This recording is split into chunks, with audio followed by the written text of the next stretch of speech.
Assalamualaikum warahmatullahi wabarakatuh. Bismillahirrahmanirrahim. Innal hamdalillah nahmaduhu wa nasta'inuhu wa nastaghfiruh wa na'udzu billahi min shururi anfusina wa min sayyiati a'malina. May yahdihillahu fala mudilla lahu wa may yudlil fala hadiya lahu. Wa asyhadu an la ilaha illallah wahdahu la syarika lahu wa asyhadu anna Muhammadan abduhu wa rasuluh. Segala puji hanya bagi Allah, kami memujinya, memohon pertolongan dan ampunan kepada Allah.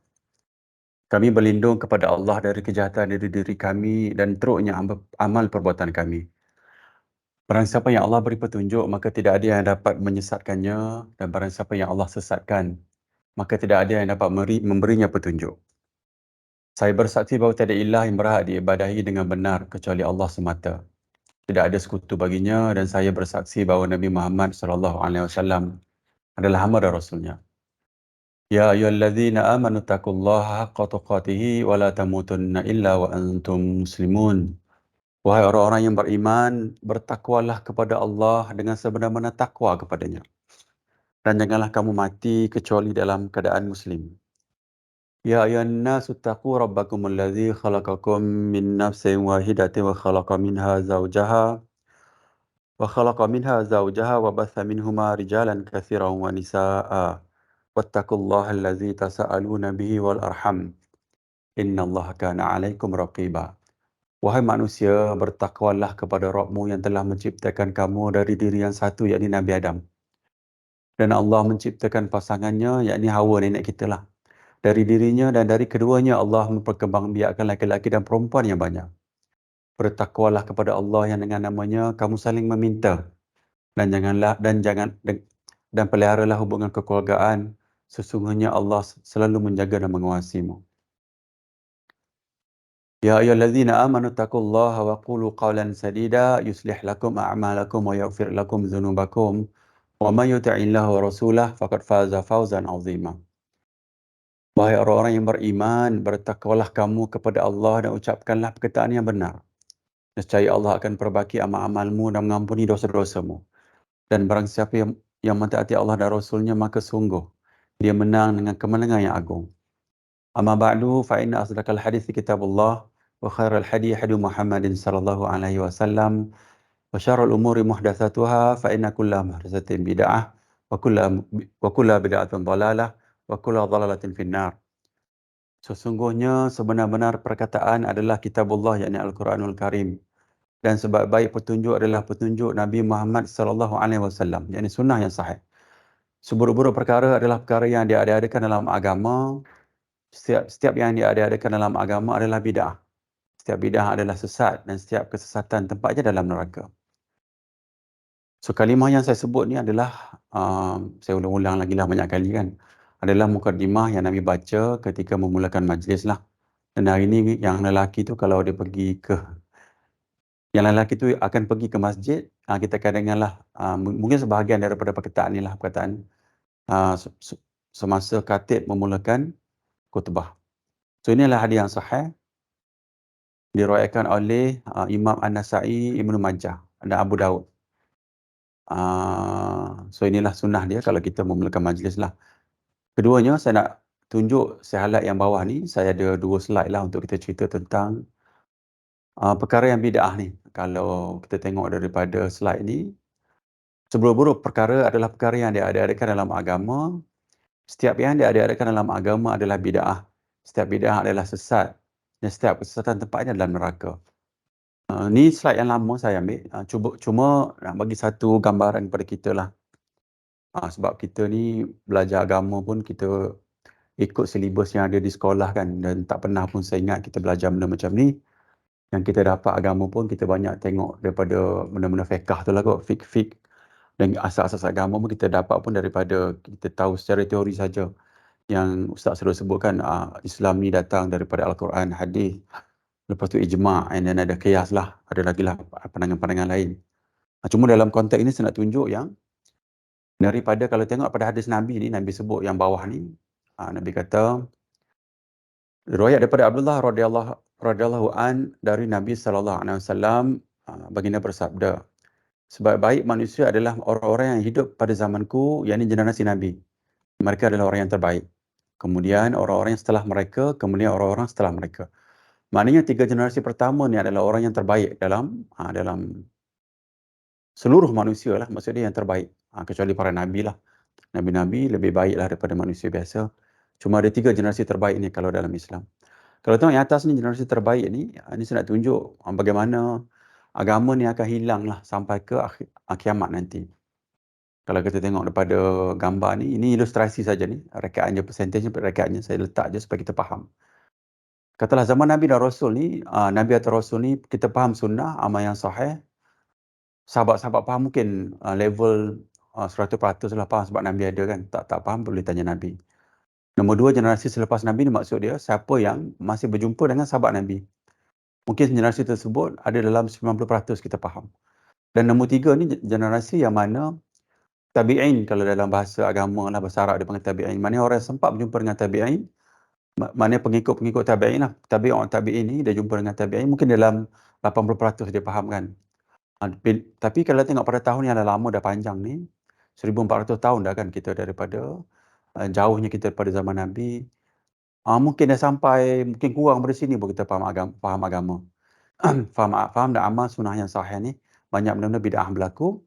Lama-lama dia akan jadi syirik lah, sebab bid'ah ni asalnya sunnah, kemudian pergi pada bid'ah, dia akan pergi pada benda yang syirik. Lepas tu yang kiamat kita tahu bila, dan daripada hadis yang banyak, Nabi sebut yang bila dekat kiamat ni, habis dah agama. Akan adalah gelombang bagus balik agama kita kan, zaman Nabi Isa nanti. Cuma secara umumnya begitu, akan kurang, dan Nabi pun sebut kan, ni Nabi kata, Rasulullah SAW bersabda, sesungguhnya Allah tidak mencabut ilmu sekaligus daripada hamba-hambanya, tapi dia mencabut ilmu itu dengan mematikan para ulama'. Mana ulama'-ulama' ni meninggal dunia, dan kuranglah ilmu sebab tak ada orang kita nak refer. Sehingga tiada lagi ulama' yang tinggal. Pada saat itu manusia akan mengangkat pemimpin yang di kalangan orang yang tak pandai lah, orang yang bodoh, bukan dalam ahli dia. Dan ketika pemimpin ditanya sesuatu, maka keluarlah daripadanya fatwa yang tidak berasaskan ilmu sehingga mereka tersesat dan menyesatkan. Bahaya sangat kan, sebab bila dah tak ada orang yang kita, ataupun bila kita salah angkat pemimpin ataupun orang agama yang sebenarnya dia tak faham agama yang sahih lah, yang seperti apa yang Nabi nak, dan orang tu bagi fatwa dan kita ambil fatwa tu, orang tu dalam keadaan mereka tersesat dan menyesatkan orang lain juga. Dan hadis yang sahih yang lain, Nabi kata orang macam ni, Nabi bandingkan dengan Dajjal. Nabi kata pemimpin yang orang yang lebih saya takuti daripada Dajjal adalah ni, dalam konteks ni, orang pemimpin yang fatwa yang sesat ni. Nabi sangat takut. Yang ni lagi besar dia punya ancaman ni daripada Dajjal. Lepas tu saya nak baca hadis ni. Ni nak cerita pasal bid'ah lah, sebab bid'ah ni dia merosakkan agama. Dia macam cancel lah sedikit demi sedikit lah daripada intipati yang kita baca. Dan kita ingatlah bila Nabi sebut, maksudnya pentinglah bagi kita untuk kita menerima peringatan daripada Rasulullah SAW. Hadis yang lain, Abu Hurairah radhiyallahu an daripada Rasulullah SAW bahawa beliau bersabda, sesungguhnya Allah mengutuskan untuk umat ini pada setiap akhir 100 tahun orang yang memperbarui untuk umat agama mereka. Riwayat Abu Daud lah. Maknanya setiap 100 tahun ni, kat sini ada kot. Maknanya macam ni.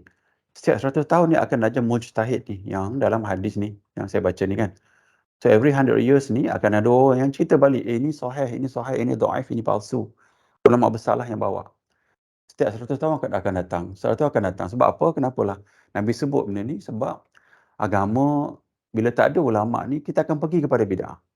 Dan orang ni, manusia ni, dia sebenarnya, kebanyakan kita ni dia suka ikut sajalah. Dia tak ada semangat untuk kepada agama lah, dia suka ikut-ikut. Bila kita ikut, kita tak tahu apa yang dibawa oleh orang yang kita ikuti tu. Kita takut orang yang kita ikuti tu, dia tidak mengajar berdasarkan ilmu yang sahih, dan jadi macam ni kan, dia buat benda yang sesat, dan lebih lagi teruk, dia menyesatkan kita juga. Dan kita ambil ilmu tu, kita sesatkan orang lain.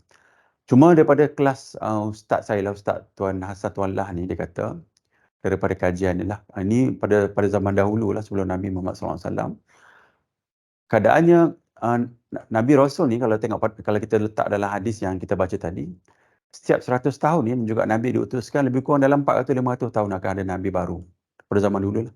So maksud dia bila Nabi kata macam tu, bila masuk dalam lingkungan 400 tahun, banyak orang akan syirik. Maksud dia macam tu lah. Bila orang buat benda yang bid'ah ni, dia pergi kepada syirik lah. Kalau tengok sini kan.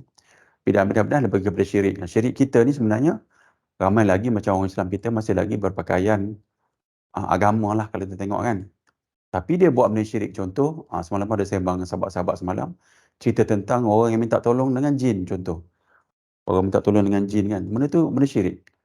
Kan kita kena beriman kepada Allah dan kita kena faham maksud ayat Al-Fatihah tu. Iyyaka na'budu wa iyyaka nasta'in tu. Dan kepada Allah sahaja kita memohon pertolongan kan. Untuk yang gaib. Tetapi bila kita minta pertolongan kepada yang gaib selain Allah, pergi kepada syirik. Tapi orang yang ikut, orang yang bawa, orang yang meminta tolong selain pada Allah, kepada yang gaib tu sebenarnya berpakaian agama, baca Quran yang sedap lah. Mana-mana macam tu kan. Jadi tertipu kita, dan kita pun kadang-kadang ikut mereka dan berada dalam keadaan macam ni. Dia buat fatwa yang sesat dan menyesatkan. Kita takutlah. Okey. Dua slide ni sebenarnya nak cerita tentang yang awal ni lah yang Nabi sebut kan. Dan kita nak juga ulang-ulang sebab benda ni penting. Dan mungkinlah kita rasa apa yang saya sebut ni sensitif lah, deep sangat ke. Tapi inilah benda yang saya nak bawa lah supaya kita dapat ilmu. Dan jaranglah kita jumpa benda macam ni. Saya pun sama. Tak jumpa saya benda macam ni. Melainkan saya duk baca-baca dululah. Duk baca-baca, cari-cari ustaz-ustaz yang spesifik tu, yang memang khas cerita tentang akidah, baru kita jumpa benda macam ni. Macam tu. Okey. Satu lagi slide ni saya nak tunjuk yang inilah yang 3 generasi pertama ni. Yang kita cerita ni, yang awal ni kan. Sahabat, tabi'in, tabi'in ni kalau tengok pada slide yang selalu kita tunjuk pun, sahabat yang akhir ni, Amru Watilah ni, meninggal pada tahun 110 Hijrah. Yang ni tabi'in ni. Orang-orang ni maksud dia, imam-imam besar kita ni adalah termasuk di kalangan tabi'in dan juga tabi'in. Yang paling dekat dengan zaman Nabi adalah Imam Malik. Yang kedua adalah Imam Hanafi. Yang ketiga Imam Syafi'i, imam kita lah. Nombor 4 Imam Ahmad Hanbal. Ini paling junior lah. Cuma kita nak ambil 4 imam ni, ambil semualah maksud dia. Kita ambil dari sudut tasawuf pun kita ambil daripada dia orang ni. Jangan ambil dengan orang lain. Daripada ilmu akidah, apa lagi akidah kan, kita ambil akidah ni daripada 4 imam ni. Jangan ambil daripada orang lain. Sebab mereka ni termasuk dalam hadis yang Nabi sebut. Dan mereka ni adalah tokoh di kalangan zaman dulu, zaman tabi'in ni. Mereka ni adalah tokoh-tokoh zaman ketika itu. Dan juga satu lagi, fiqh lah. Kan fiqh sekarang kan banyak-banyak kan. Imam Syafi'i kita ambil, kadang-kadang kita ambil juga fiqh daripada imam yang lain kan. Macam di Mekah, bersentuhan lagi perempuan tak batal kita ambil. Mungkin kita ambil pandangan orang lain lah macam tu.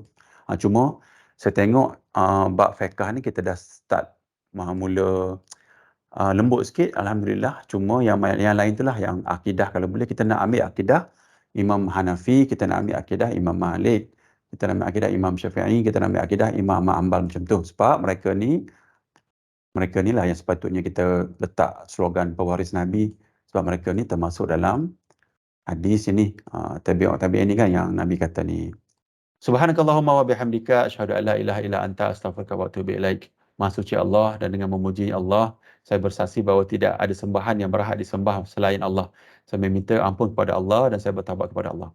Wassallallahu ala sayyidina Muhammadin wa ala alihi wasallam. Assalamualaikum warahmatullahi wabarakatuh.